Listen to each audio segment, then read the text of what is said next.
Acompáñeme que ya lo tengo con nosotros a Edgardo Moca, politólogo, pensador, escritor. Edgardo, ¿cómo te va? A la vieja usanza nos damos la mano, ahí está. Bueno, muchísimas gracias por estar esta noche con nosotros. No, gracias a vos por invitarnos. Bueno, te he leído mucho, siempre te leo, la verdad, gracias. Y siempre es un placer. Me gustaría proponerte algunas reflexiones con respecto a esto que estamos viendo. ¿Qué te parece? ¿Qué es lo que está pasando? Mira, yo lo pondría todo esto que vos decís y que comparto de modo entusiasta bajo el prisma de una situación muy afortunada que tiene Argentina, de una coyuntura política internacional mundial y de necesidades del mundo que Argentina está en condiciones de satisfacer como quizás muy pocos países del mundo. Es decir, la necesidad de alimentos, la necesidad de energía, la necesidad de cuestiones que tienen que ver con la nueva etapa de la revolución científica, como por ejemplo la existencia del litio.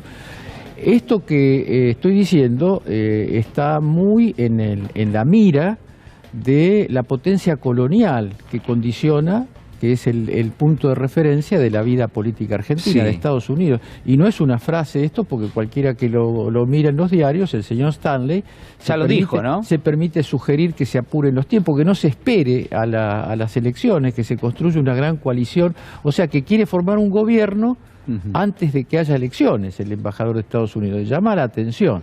Entonces, ¿qué es esto? La preventividad, la prevención de que Argentina no avance por el rumbo que ya insinuó desde las entrevistas con Putin primero y con Xi Jinping después, que es esta idea de que se viene un mundo multipolar, y en el mundo multipolar no existe el centro, existen una cantidad, es un esquema mundial policentrista, multipolar, donde América del Sur y en su interior Argentina tienen una oportunidad extraordinaria. Entonces, el fondo de la crisis que está viviendo la Argentina es el fondo de qué se espera y qué se quiere de esa nueva etapa de la vida argentina en la cual estamos entrando. Entonces vamos a encontrar las presiones imperiales, el sectorialismo, la resistencia corporativa, que en muchos casos son planes estratégicos distintos a los que imperan, digamos, en el campo popular, pero en otros campos más que planes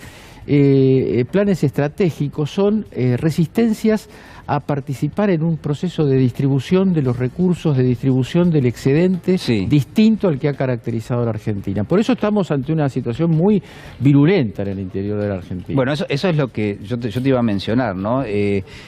Pareciera como que esto ha escalado, este planteo que vos hacés, me parece que efectivamente es así, hay una especie de disputa por los recursos naturales de la Argentina, pero además por cómo se va a sacar provecho de eso y cómo se va a distribuir esto que estás diciendo, pero también lo que vos planteás es que hay una especie de operativo proscripción, por ejemplo, con Cristina Fernández de Kirchner, y vos decís, bueno, pero esto no es nuevo, esto en la historia argentina ya ha pasado, ya lo hemos visto, y la verdad que regresa una y otra vez. Así es, y en formas estaba mirando imágenes que no había visto, las imágenes de Máximo Kirchner, me contaban también la experiencia de Axel Kicillof. Es un estado de cosas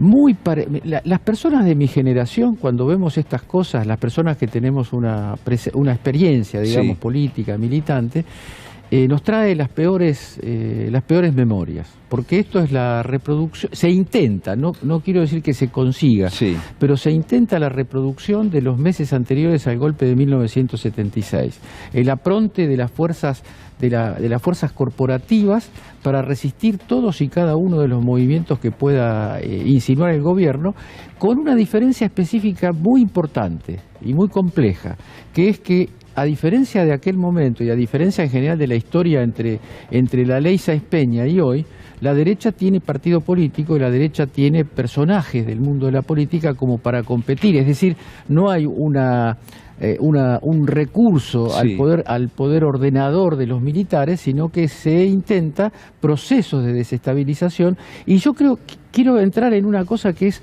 fundamental. El operativo montado alrededor de la persecución de Cristina Kirchner es inequívocamente golpista, inequívocamente desestabilizador. La utilización del Poder Judicial ha llegado al punto... La intervención de Luciani pone la descomposición del Poder Judicial en el punto más agudo, que no es poco decir, porque tuvimos las persecuciones durante la época del macrismo, sí. Tuvimos la doctrina Irurzun, tuvimos las cárceles injustas. Ahora lo que hay es una especie de desprecio absoluto, liso y llano, a cualquier juridicidad. El espectáculo de Luciani carece del más mínimo sentido de la juridicidad.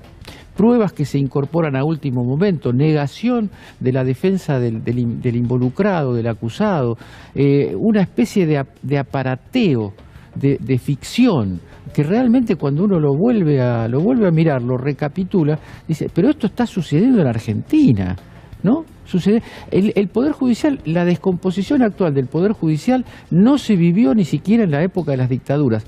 Cualquiera me puede decir la dictadura no necesitaba un Poder Judicial, sí, porque tenía otros métodos que desgraciadamente fueron el terrorismo de Estado, ¿no?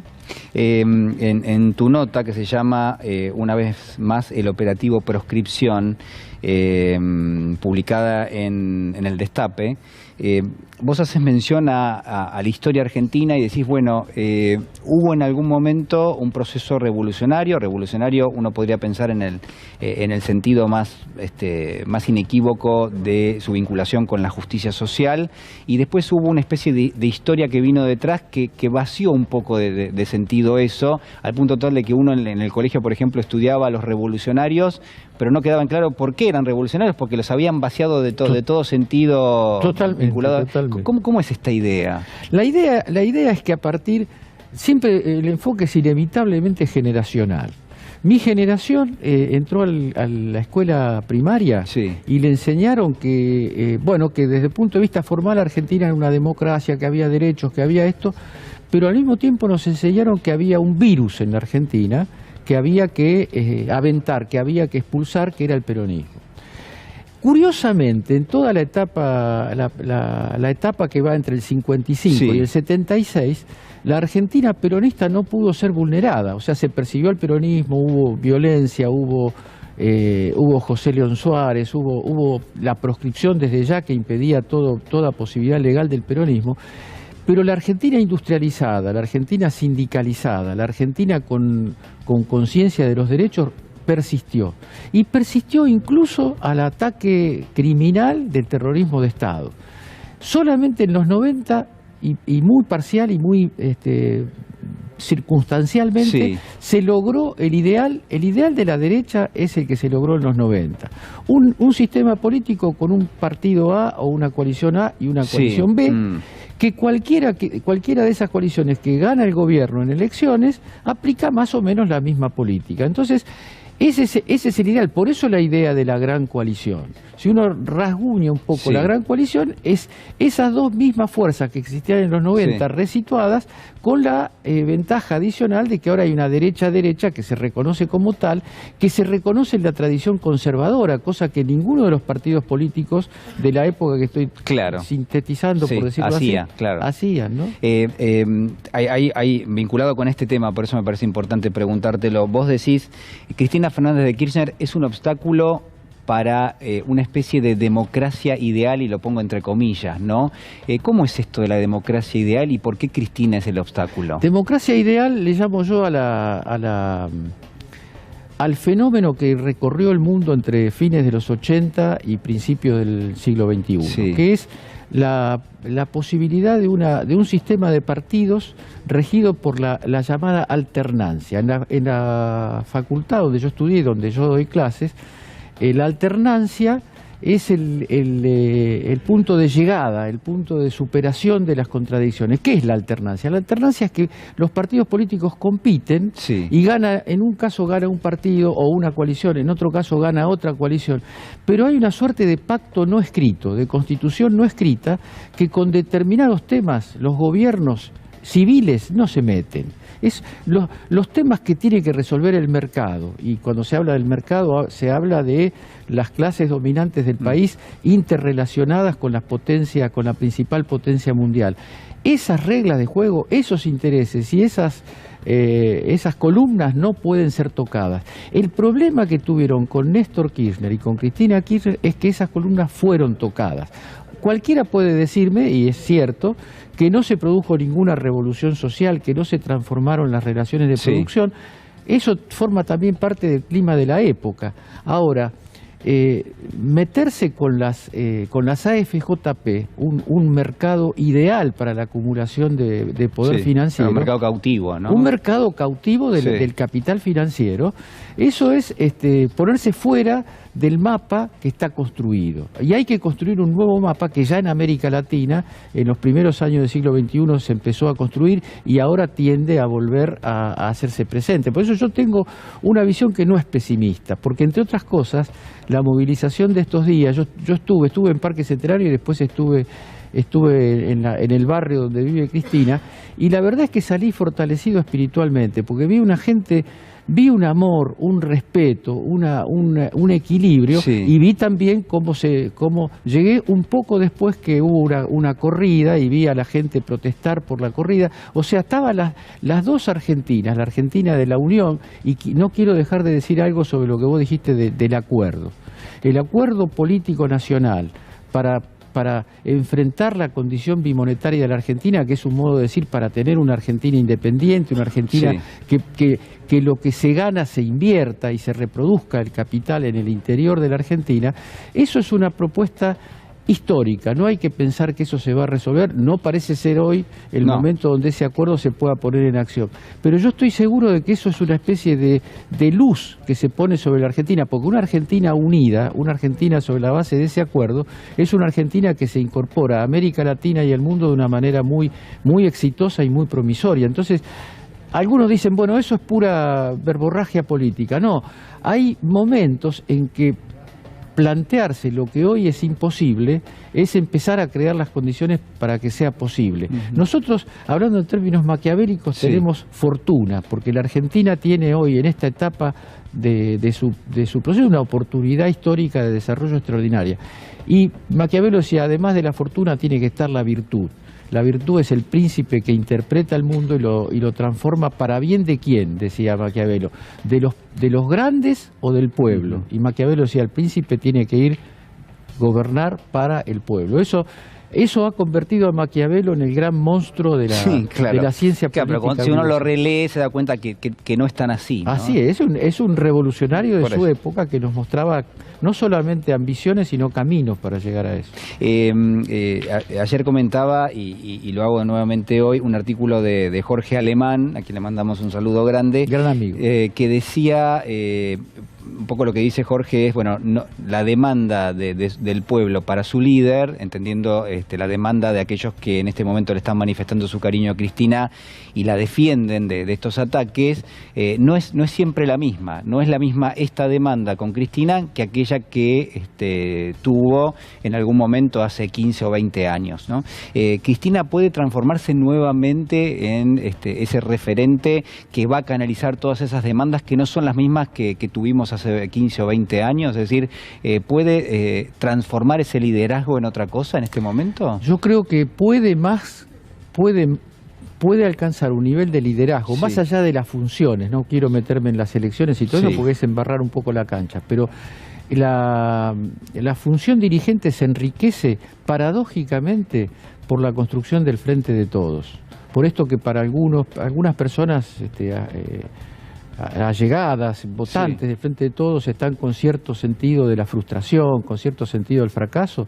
Yo creo que, fijémonos que en las movilizaciones de solidaridad con Cristina se ha movido el Frente de Todos en la práctica. No es solamente el sector, si bien el sector más dinámico, el que moviliza más y demás, es el sector más cercano a Cristina, pero el PJ, los sindicatos, las organizaciones sociales, todos han estado en pie de lucha y de solidaridad. El liderazgo de Cristina yo creo que es más potente todavía que en los momentos del gobierno, y que creo que ahora hay que construir políticamente la posibilidad de armar un gobierno.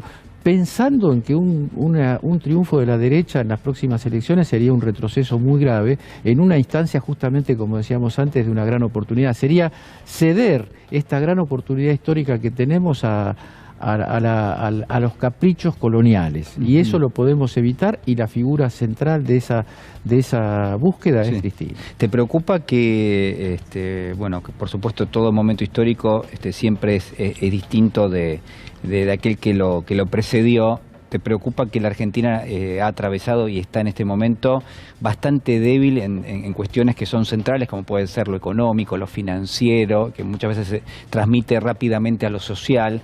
Para ponerlo en criollo, Sergio Massa, el ministro de Economía, viajando a los Estados Unidos en algunas horas, uno entiende para rediscutir algunas cuestiones con el Fondo Monetario Internacional, pero donde está claro que la relación es totalmente asimétrica, ¿no? Hay un Fondo Monetario que podría agarrar el plan económico y decir, bueno, esto sí, esto no, acá te falta. ¿Eso te preocupa? Sí, eso más que preocuparme es un hecho, es el hecho maldito de la presidencia de Macri, porque yo estoy convencido de que la firma del acuerdo con el fondo no es, como se la presentó, solamente un ardid electoral para ayudarlo a Macri, sino que es el modo de regresar del Fondo Monetario a la Argentina. Yo creo que ese es un enorme problema, una enorme derrota. Más allá del debate sobre si había que acordar o no en el Congreso, sí, eso es un tema que lo dejo aparte, porque eso se produjo y hay que atenerse al hecho de que el acuerdo se aceptó. Ahora hay que tensar la cuerda en la relación con el Fondo Monetario Internacional y aprovechar los recursos de que vamos a formar parte del BRICS, de que la financiación de la recuperación argentina, sí, no hay que pensar que va a venir necesariamente de los carriles tradicionales. Hay, además, por los recursos que tiene Argentina, las condiciones de intercambio que puede generar Argentina alrededor de su situación, sí, puede ayudar a la Argentina a recorrer la instancia de la deuda con el fondo de una mejor manera. Pero a ver, Edgardo, vos estás proponiendo una especie de rediscusión del acuerdo con el Fondo Monetario en este mismo momento, es decir, bueno, que vaya Sergio Massa, el ministro, y diga, bueno, señores, vamos a replantear un poco los términos tal y como estaban dados hasta ahora. Rediscutir con el fondo, y otra cosa más que en algún momento había insinuado el presidente del Banco Central, Pelle, que es una especie de transformación de las acreencias, de los acreedores. Al fondo le debemos, bueno, tenemos que ir al mundo a ver quién nos ayuda con esa factura que tenemos que pagar, pero no no en condición de mendigo, sino en condición de país potente en un conjunto de rubros que van a ser decisivos para el futuro del mundo. Así que yo creo que las instancias de la renegociación están abiertas. Ahora, sí me preocupa que Estados Unidos sea nuevamente hoy el faro, la meca donde hay que ir a conversar de la economía argentina. Se puede aceptar que el fondo está en Estados Unidos, digamos, lo gobierna Estados Unidos, y que no hay más remedio que hacer eso, pero yo querría ver en el futuro próximo, el futuro inmediato, alguna materialización de esta idea de lo multipolar.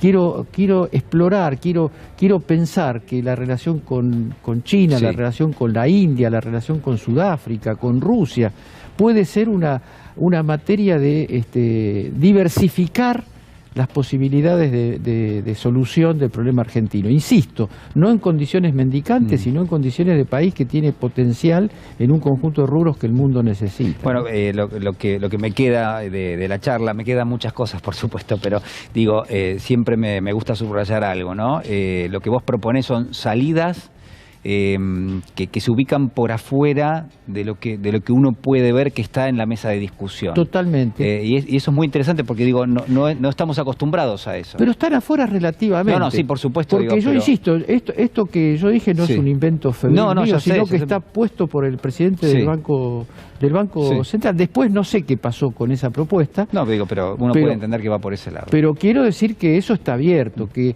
el problema es decidirse no a romper con Estados Unidos, no a hacer campañas contra el Fondo Monetario, sino a pensar el mundo en su complejidad y en su variedad, no quedarnos siempre en el mismo callejón.